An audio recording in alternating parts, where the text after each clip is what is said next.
What's up, homies and hoes? As you can tell by the title and the location, I'm on a new world again, and this world is gonna be a little different. So, as you can tell by the title, this is a caves-only world. With this being a caves-only world, it adds certain challenges to the game that you wouldn't even expect. And this whole idea came from an idea that Killer and I had several years ago. Back in 1.16, Mojang added two new world generation types, which were caves only and floating islands.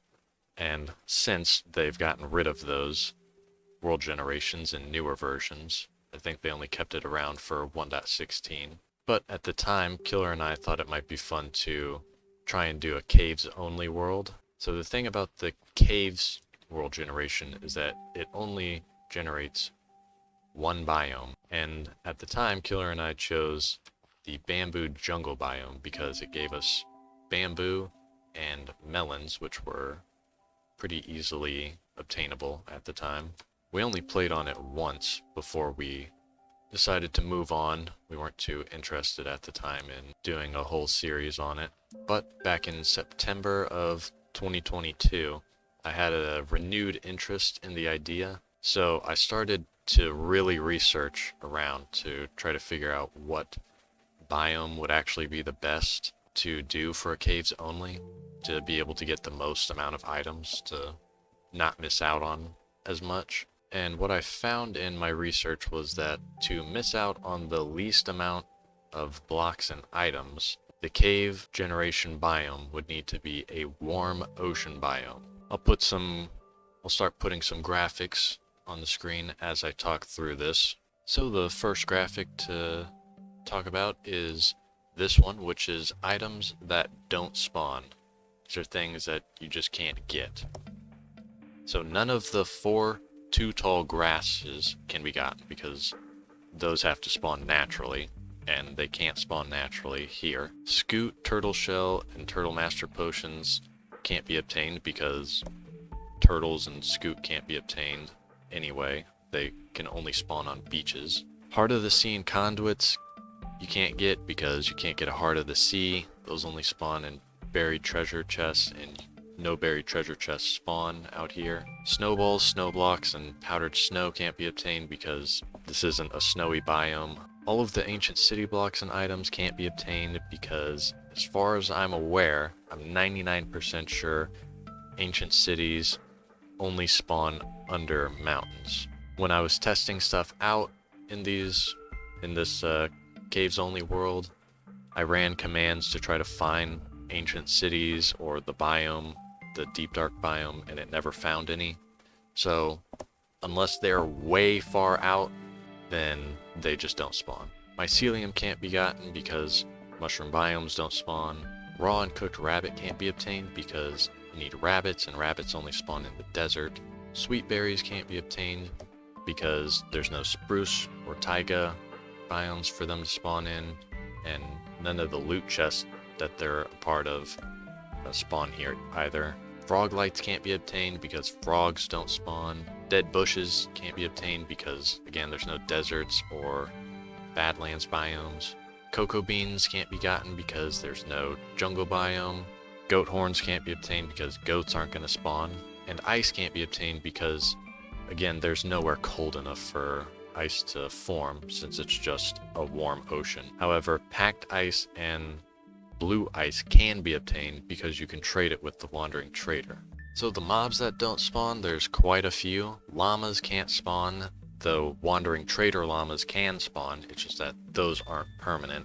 They won't stay in the world. Horses and donkeys don't spawn, and skeleton horses may still spawn. I don't think they will, but it's possible maybe if I put down some spawnable blocks on the ceiling that maybe some would spawn. Mushrooms can't spawn because there's no mushroom biome. Parrots and pandas don't spawn because there's no jungle biome. Frogs I already mentioned. Polar bears are pretty obvious. Rabbits I mentioned.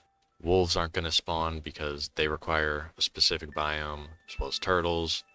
Ocelots don't spawn, but cats will still spawn. Allays won't spawn because they require either a woodland mansion or a pillager outpost. Foxes don't spawn because they're biome specific. Goats don't spawn because they're biome specific. Strays and husks are biome specific. And wardens won't spawn because, like I said, I'm 99% sure ancient cities can't spawn. And then snow golems, you can't get snow.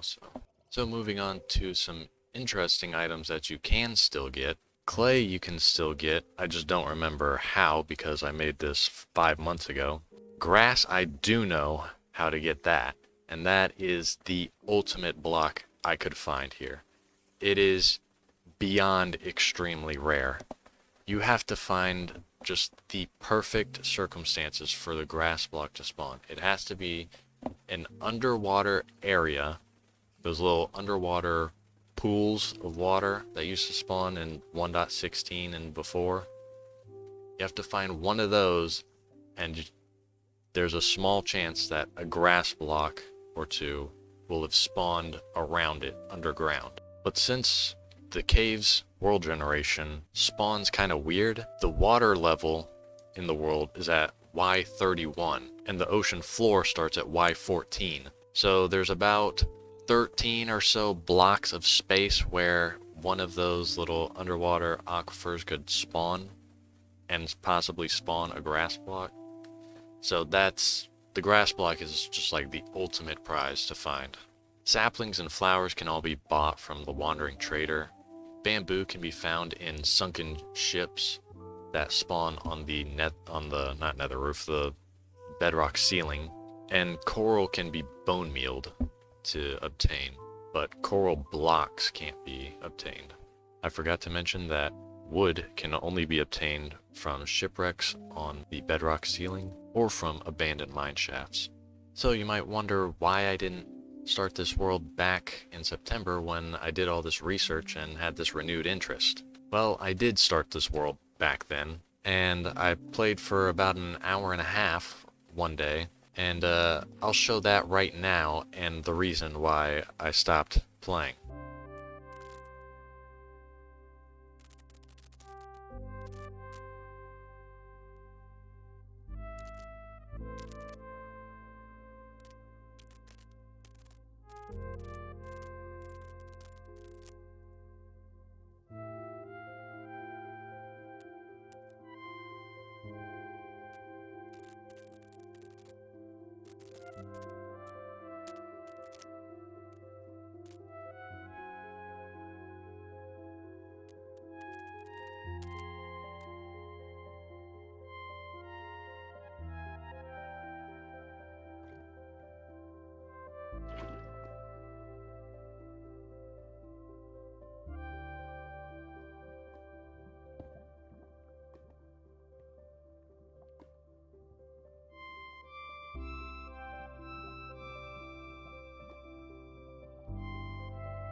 What?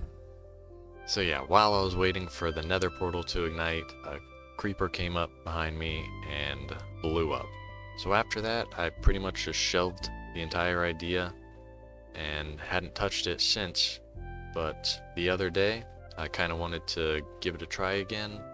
So I got back on, swam over to where I had died, picked up all my stuff, and I had thought that when I died, all my stuff was gonna fly into the lava that was there, but by the time I got there and picked up all my stuff, my inventory was full, so I don't even think I lost anything from that creeper exploding. So once I started playing again, picked up all my stuff and got right back to it. So what I got to show isn't much, but I wanted to show this all off before I got too far ahead and started getting too many farms going, because I just want you to know it's been a struggle getting all this stuff done. It's very slow work. In the beginning, I was just having to eat bread that I found in the abandoned mine shaft. Then I used the melon seeds that I found in there to start growing melons, and I used that for a while as my main food source. Then I started growing the potatoes that I got and started using those as food source. Then once I got some villagers, I started eating some pumpkin pies for a short period of time, and then finally back to golden carrots. First thing I did after getting everything out of the abandoned mine shaft was I made a boat with a chest, sailed over here between these two ocean monuments because I thought that'd be a neat place to build the main base between two ocean monuments. I just kind of picked a random spot that looked like it was somewhat in between both of them. I didn't do any measuring out or anything. That would have been too much work, so I just started building the platform up here. After I'd moved everything up onto a smaller platform than this, just started growing the potatoes here, and then I found that right up there, I'll take you up there, there's an opening in the bedrock ceiling where one of these pools spawned. So I didn't have to do any removal of the bedrock, I just had immediate access to the bedrock ceiling. And I went on a little adventure, going around to some of these structures out here, seeing what I could find in the chests, and pretty much I found everything that I had needed. I found a gold hoe with Fortune 1 on it, which I was thinking wouldn't last very long, but hoes don't actually take durability damage when you destroy crops, which was really helpful in getting as many potatoes as I could early on. I also found bamboo up there, as well as sugarcane. Here's a picture of that sugarcane that I found. I don't know how that happened. Next, what I needed to do was get some more dirt for around here, because the platform was pretty small. So I knew I had to go underground somewhere over here and just start mining away, trying to find some dirt. And it just so happens that I just jumped off back here, mined the sand, and the floor collapsed inwards right here, where all the water's flowing in, and took me into here. So most of this I've dug out, except for over here where there's the lava cave area. And then a little bit over here, there was some lava as well. And down here is pretty much the main operation right now. The first thing I did down here, other than just digging around, was I knew I needed to make a mob spawner. And what I had discovered back in the abandoned mine shaft was this whole world, nothing can spawn unless an abandoned mine shaft spawns underground. That's the only place hostile mobs can spawn, other than drowned. So I was messing around over there with just making a dark room and then letting mobs spawn in there and killing them. So I came up with this, which is just a small little dark room where mobs can spawn in. And then you got this little fence gate here to give me access in there for when I need it. And then right in front is a hole. They drop down into the hole, and then you can kill them from here. So that just helped me get a lot of XP and mob drops. Also, bats love to spawn in here, and I mean they really love to spawn in there. As you can see, I have killed 365 bats. That is way more than I have ever killed in my entire Minecraft career. All of the times before this world combined would not have added up to this many bats killed. But because the room is so dark and it's the only place where bats could spawn, they do spawn in there. And as you can see, drowned are the biggest problem because so many trident drowns spawn and just constantly kill me. For about half the time that I've been on this world, I just haven't had armor because I just haven't had access to a lot of iron. So once my original set of iron armor broke, I just never made a new pair. So it has been real treacherous around here without iron armor. Even though the only mobs that spawn are drowned, the trident drowned are a real problem. Because even up here on this platform, trident drowned will spawn like out here, and then they'll just start chunking tridents at me. And they hit me a lot and kill me a lot. Anyway, after I built that little mob room, I needed melons and pumpkins just ahead of time so that I could trade them with the villagers, but I didn't have the resources to make anything automated, so I just made a room with melons and pumpkins in it. And originally I thought that melons and pumpkins could grow onto stone or just like any block, but I learned that they only grow on dirt farmland or grass. And dirt is not difficult to come by, but you gotta put in work to find it. So a little bit further, I made a sugarcane room, again for trading, since I needed as many trading methods as I could get. Made this room with an efficient sugarcane design. Getting sand was a bit of a problem because I had to dig sand underneath my base down here, where I was constantly dodging drowned and tridents, so it was a pain getting sand for this. So in there are the villagers, as you can see, breeding away. And you might wonder, how do you even get villagers? Well, there's only one way you get villagers, and that's if a zombie villager spawns. So that's also the reason why I built this dark room, was so that I could try to get zombie villagers. I needed a controlled environment to be able to get them, and this worked perfectly. So pretty much while I was waiting for a zombie villager to spawn, I was just doing other small things like, making the room for the villagers in there ahead of time, mining around a little bit for dirt, just occasionally coming back here, checking to see if I'd gotten any zombie villagers yet or not. Then once I got one, I would just kill the rest of the mobs with an axe through this little opening here.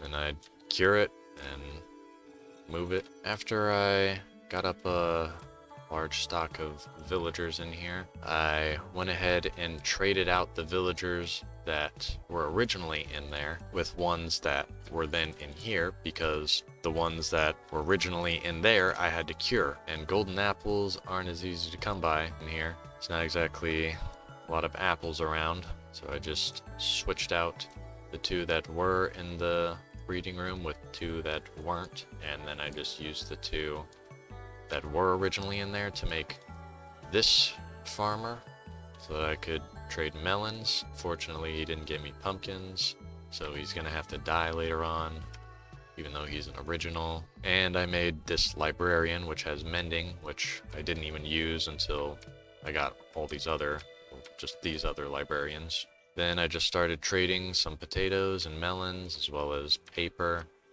getting up a little stock of emeralds. Then I just used the emeralds for pumpkin pie, and then golden carrots and anything else I needed. The most recent thing I've done, which is pretty much most of this, well, not most of this, the most recent stuff I've been working on is this early iron farm, which shoutouts to ENX04. He's always got my back. He's always got some sort of easy overpowered farm. So went ahead and just made this because I wanted just a temporary iron farm that I could get a little bit of iron from to do some trades with the weaponsmith, toolsmith, armorsmith. So I just made that. Had some problems originally with the golem spawning. He spawned down here and killed that zombie because I didn't have a torch on that block. And then he also spawned underneath the farm because I had a couple of blocks down here, a couple of spaces down here where the golem could spawn. So then I had to fill that in. But now it's working good. So I've just got the bare minimum for villagers right now. The weaponsmith for the sword and axe. Got the toolsmith for the shovel and pickaxe, and armorsmith for the armor. So I can finally wear armor now. The other two librarians, I got an efficiency 5 and unbreaking 3. So those are priority, especially since the efficiency 5 librarian is trading for only 11 emeralds. I mean, that's just unbelievably low.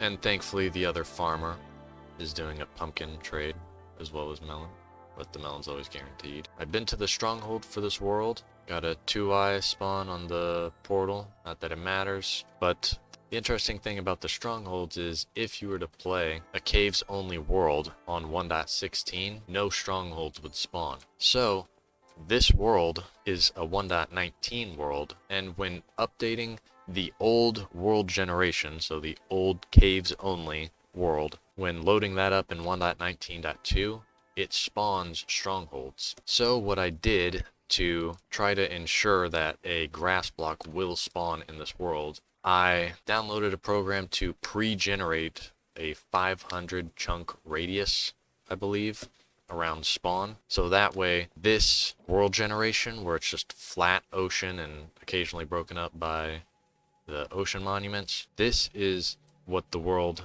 will generate like in 1.16. Because when you update to 1.19, all the new world generation, or anything after 1.16, the world generation type will be like a Farlands looking structure, and I wanted to keep it pretty similar to the original 1.16 version. So went ahead and generated that, the old generation, to ensure some, at least a grass block maybe, and to preserve this sort of generation. And so far, that's about all I've got in this world. It's just been taking a long time to get some of the stuff going, like finding dirt to build this stuff on. I just wanted to go ahead and make this first video early to see the humble beginnings that I've come from.